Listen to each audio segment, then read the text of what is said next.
Okay. There we go. Probably should work. Okay.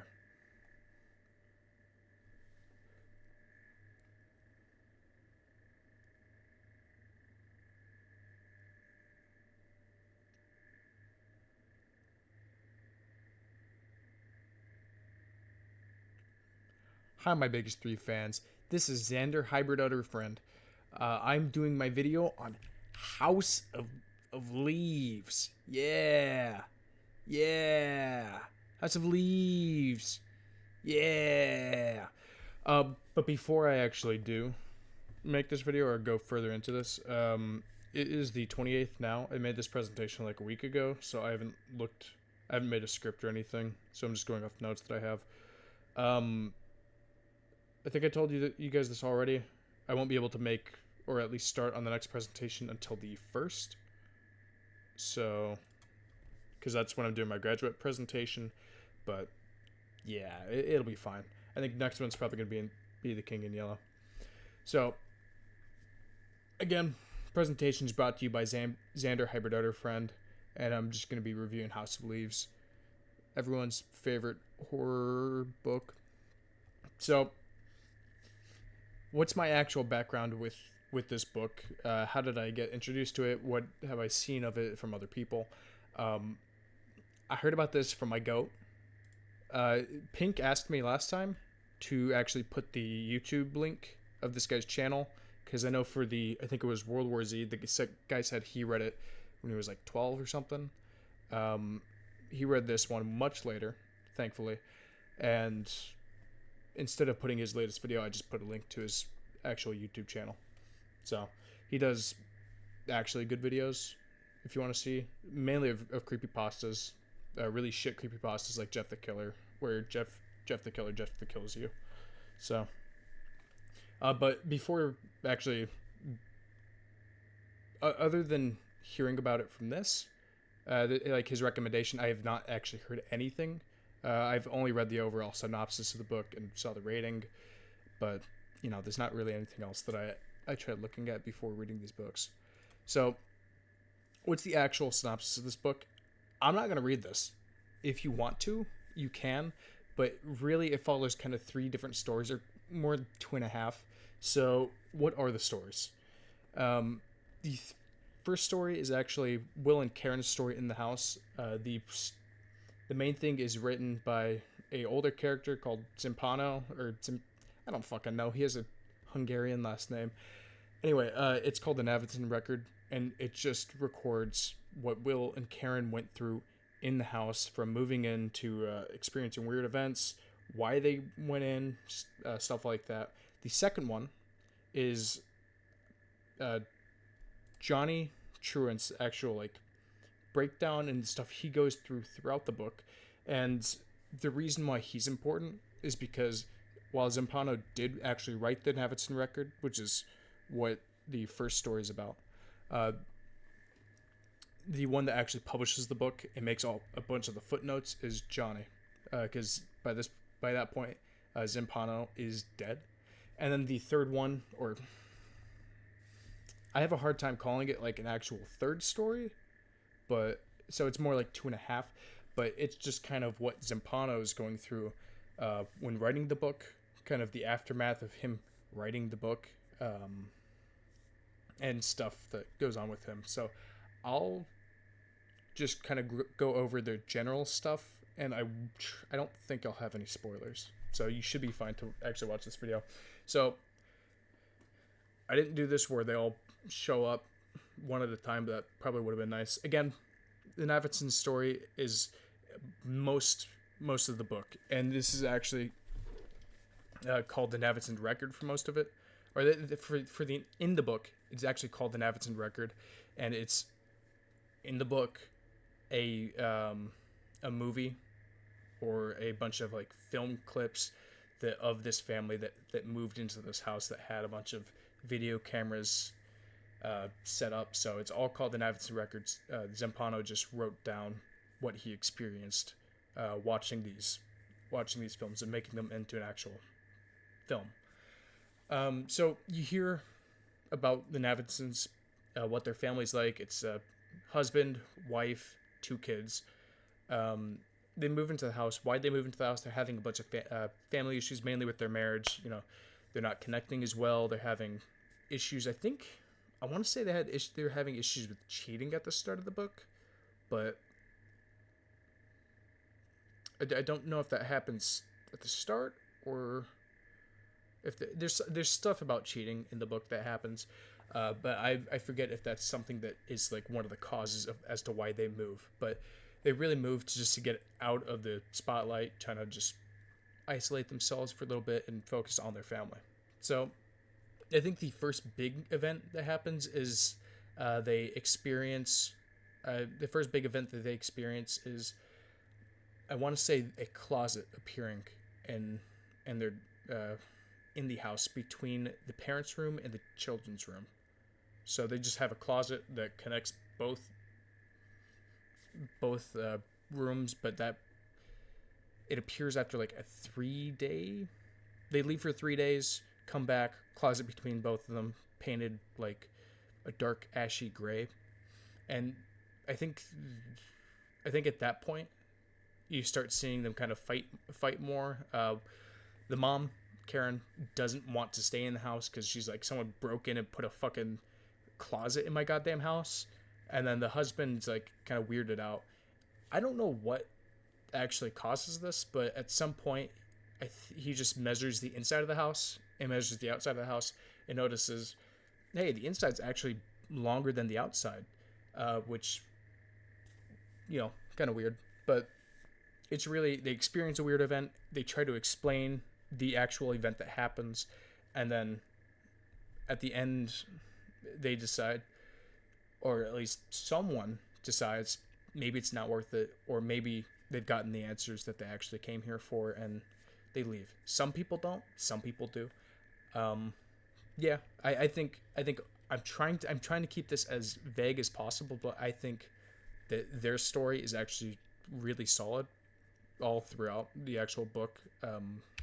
There's a couple problems I have with it, but I'll talk about that in a second. The next one is Johnny's story. I'll try to say Johnny because I don't know if it's Truant or Truant. There's a couple pronunciations, but I don't care to pronounce it. So Johnny's story really revolves around him finding the Navinson's record, the one written by Zampano. Him kind of experiencing some stuff with the book, weird events kind of related to the book. You hear about his past, and then a lot of his story ends up being super happy, fun time, yippee, with a bunch of women. So, I mean, at the start, he is asked by his friend Lude, which to go to Zampano's apartment because they hear Zampano dies, and really any time Johnny's going out, he's taken out by Lude because it's pretty apparent, I think, throughout the entire book, he really has a bunch of mental problems, whether they come from the book or whether they come from something earlier, who's to say. But yeah, he has a bunch of mental problems. He may not be the most trustworthy narrator, so whether these super happy fun time yippee stuff happened, I don't know. But the reason I'm actually able to accept, I don't know, as a reason for this book and not for World War Z is because this one's supernatural and the people have mental problems. So fuck World War Z. And then the last one is him actually solving his problems, which, I can't talk about it. Some of the ways he solves them, probably not good, but yeah. So for Zampano's story, you hear at the very start of the book, this isn't a spoiler, that he is dead. By the time the Zampano record actually gets found by Johnny, Zampano's dead. His apartment is trashed, really, really, really big shithole. The actual record, I think you hear about some of his background with the record, him, I think, filming it, and him his experiences with it, and then the rest of it, most of the book, I think, with in terms of him interacting with the Navidson record, is his experiences with it, like his writing process throughout. So it's kind of his story's kind of backwards, but again, this all happens in the background, so it's not a main focus of the book, which is why I'm kind of apprehensive, or I kind of don't want to call it a third story. So, what did I like about the book? I did like the connectivity of all the stories. There is something that happens in the Navidson record. Oop, what did I just do? Oh my god. Okay. Um, so there's something that happens in the Navidson record, and that will have something connected or something. You'll hear about something in Johnny's story, something that happened maybe in like his past or something that just happened to him, and then that will be like directly connected to what actually happened within the book and within the Navidson record. So I think that's really cool. It's nice to actually see and nice to actually spot those connections between them, and I think it's really weird. I think it's a really weird way of telling it, but again, I can't really say much. I'm trying not to spoil you. The next one, and this one is probably the most important thing to me, is the actual visual storytelling, and it adds, I feel, in like a very tense scenario where something's happening, it will add a lot of actual weight to the words in the book. So, for example, I think I have some of the less probably important parts of the book. There's one that I'm going to say read. It doesn't really matter. It's not going to spoil much. But the other two I'd say probably don't read. Which one's piss colored and then the other's a house. So you'll see those right now, you'll see the piss colored one in a second. So again, this is the left one is a page I actually took a picture of because I couldn't find any actual good examples of it. But you'll sometimes have what this says: Navidson's sinking where the stairway is stretching or expanding. So you'll have stuff like that kind of like while it says the staircase is stretching or while the staircase is expanding, the actual words are getting stretched out like that. But there's also other parts of the book where it'll have some really tense moment where instead of having all those words on one page, it will have like one word on every page, and you have to finger fuck the entire time. You have to finger fuck the pages the entire time to actually turn it over and see what the next word is. I think those add a lot of weight, and that's a really great way of actually keeping. It was a great way of keeping me engaged, at least. So again, the house one, I wouldn't read. I think this might have some spoilers. I can't exactly read it because it's kind of blurry, but you will have designs throughout the book that have something like this, or that have a design cutout. I just think it's cool. It looks cool. I don't think there's really any point. I think I was gonna say something. I think I know where this page is coming from, but I don't want to say. So if I'm right, I don't want to say. And then this one is another one where, while it's showing you that someone is fucking insane, that they instead of just saying, hey, they're insane, or showing them by what they're actually writing, they'll have these words just all throughout the page. They're completely disorganized. I think they're cool, but probably not the best use of word space or page space, but So something that I liked, maybe you won't like it, but something that I liked is that 99% of the setup for the book is done at the start, so there's no explaining later on really about, who's this, why is this happening, what's that. A lot of it happens within the first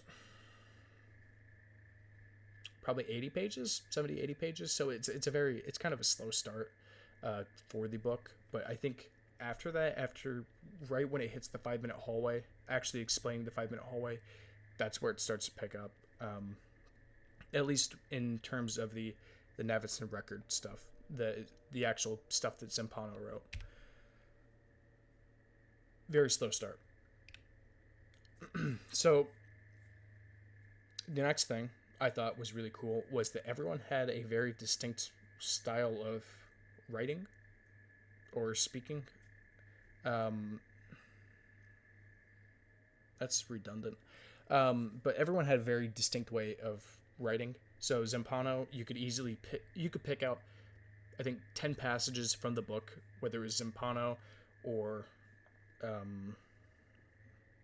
think there's something from Navidson, something from Reston, something from Johnny. You could pick out any parts of the book, of those portions of the book, and I could tell you exactly who's writing that. Even if you censor all the names and places and dates, I could easily figure out who was actually writing. So I think that was something. So that was very cool, and that allowed me to actually connect with what was being written a little more. Unlike World War Z, where everyone sounds the exact fucking same. So I put a lot of these. There is a twist at the very end of the book with Johnny. You hear about his background and what he's going through, and what his life was like throughout the book. And when you hear, or when you see, I think this is like page 120 or something, maybe 180. You'll see a note that says, a footnote that says, "Read Appendix 2B." If you are going to read this book and you see something like "Read Appendix 2B" or "See Appendix, I don't know, 3A" or some shit, I would recommend to read it, because it does give you a lot of background. To actually give you a lot of stuff, information about Johnny, about the Navidsons, about I think there's a couple stuff about Zampano even, but I think there's a very good twist at the very end of the book that kind of changes how you see Johnny, or at least how I saw Johnny, and his family. So I think that was really cool. That was a really, really, really good twist that I liked. And it might, I can't remember if that got me crying or not, but I think I at least teared up. Or no, it might have been. There was another one. Yeah, I think it was that. All the descriptions of events and places, I think, were extremely well done. Whether it was someone walking through the hallway, or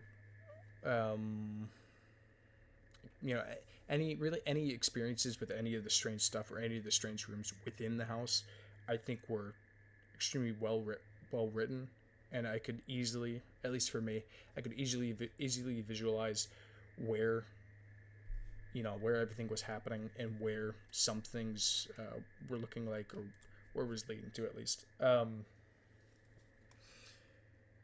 then the last thing, there are contradictions in each description. There are. What's a good example? For example, the hallway that appears for the 5-minute hallway clip.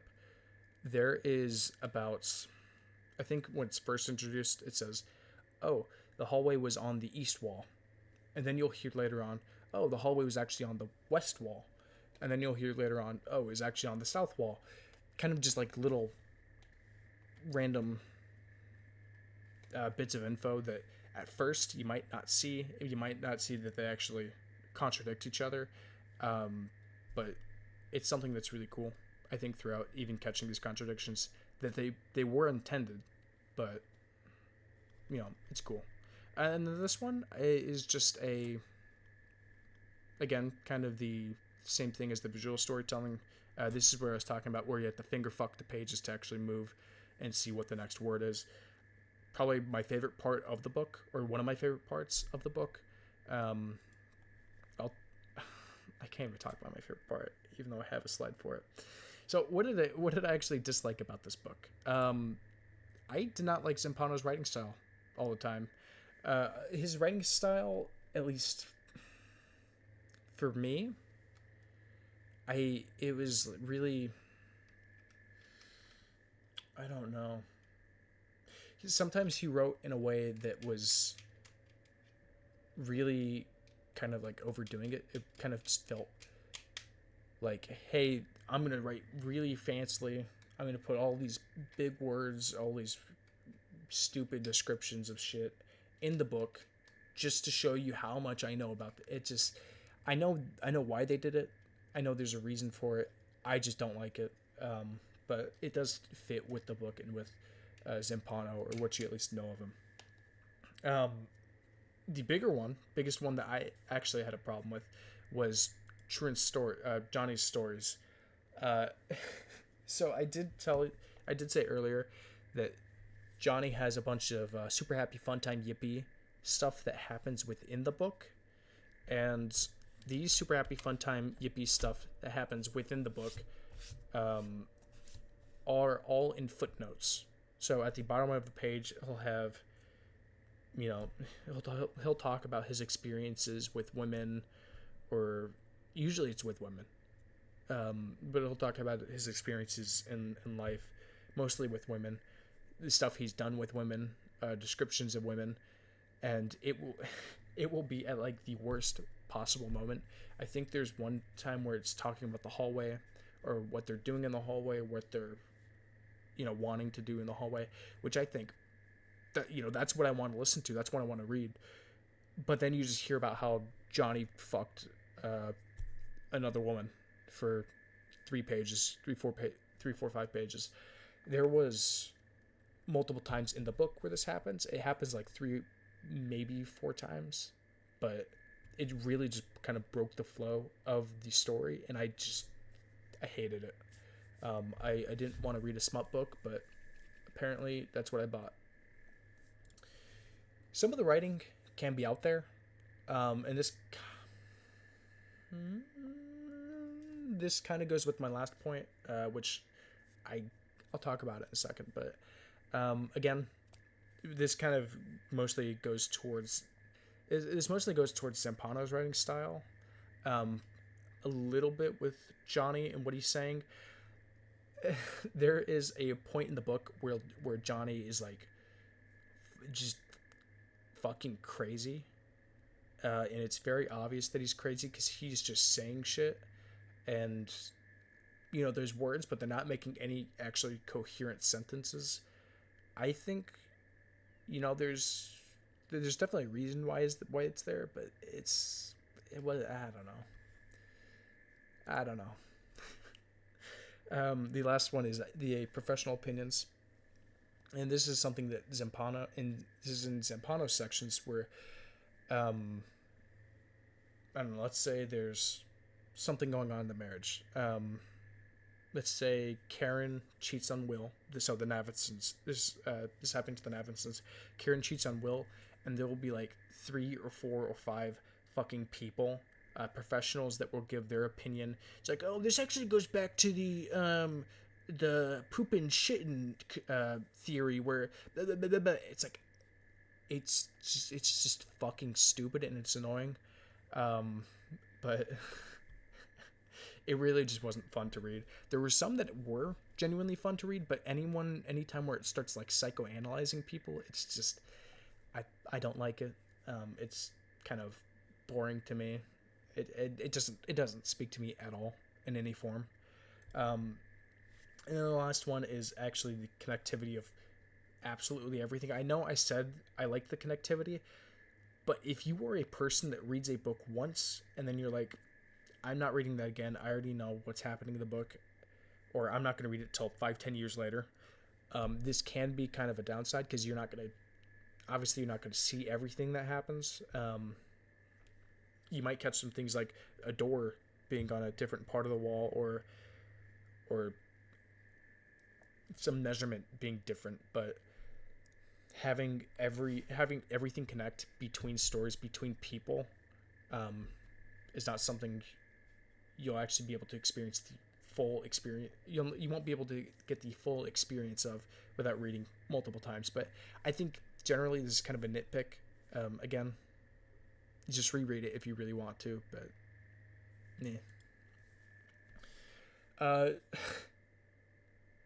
so I was going to have a section for my favorite part of the book.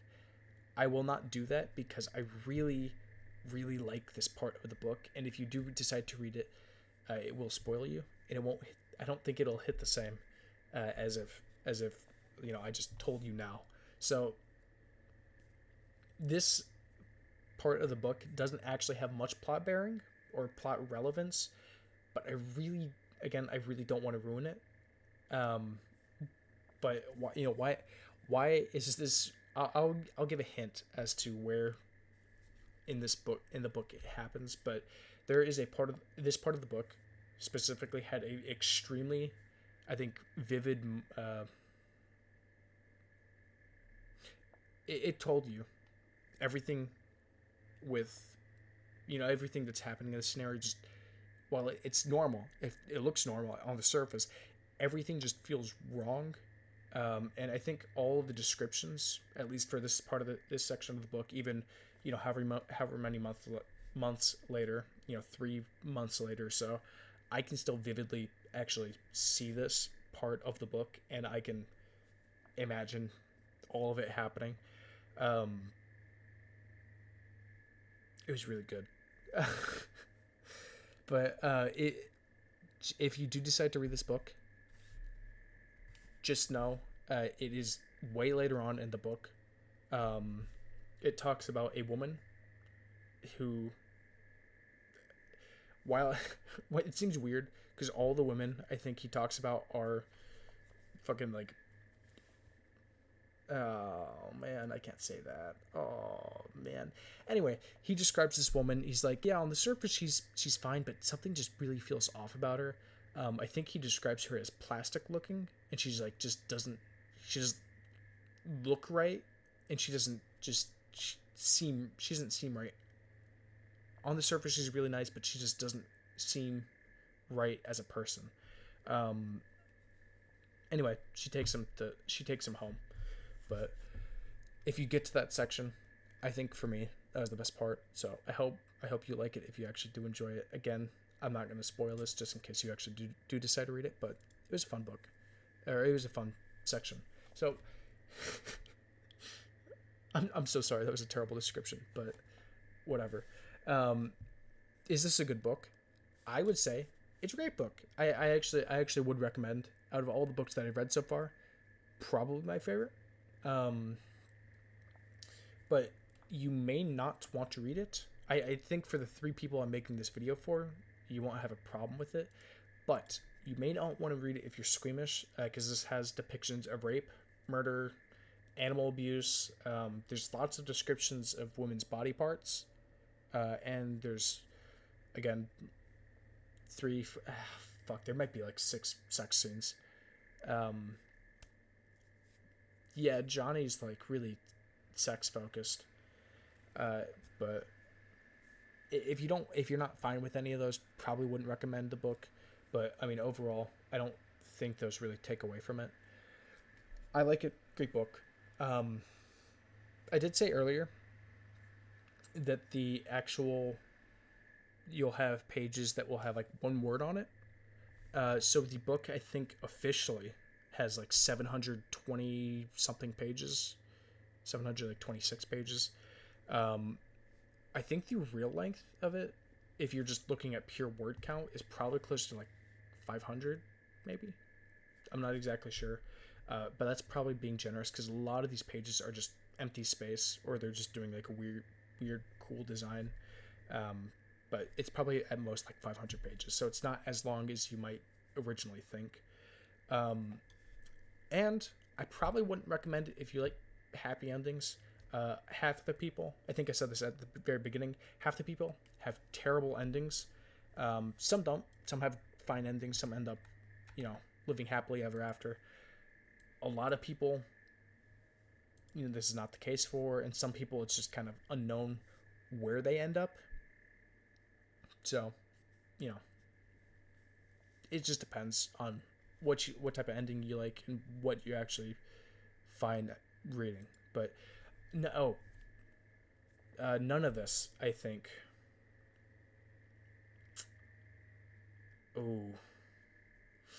Oh, yeah, I'm not gonna say that because I think that's kind of a lie. So moving on, where do I rank this book with books I've previously ranked? So, if you don't recall, the only review I've posted so far is World War Z. So, I will only have two books up here on the ranking.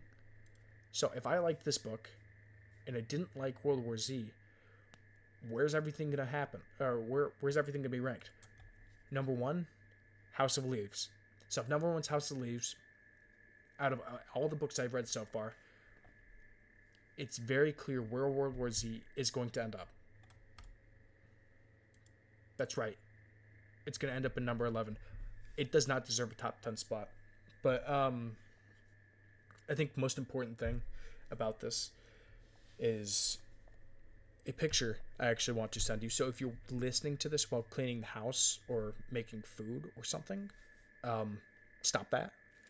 Come to the screen. I really need you to see this next slide. So, I hope that was enough time. I'm going to switch the slide now. This is very important you see this.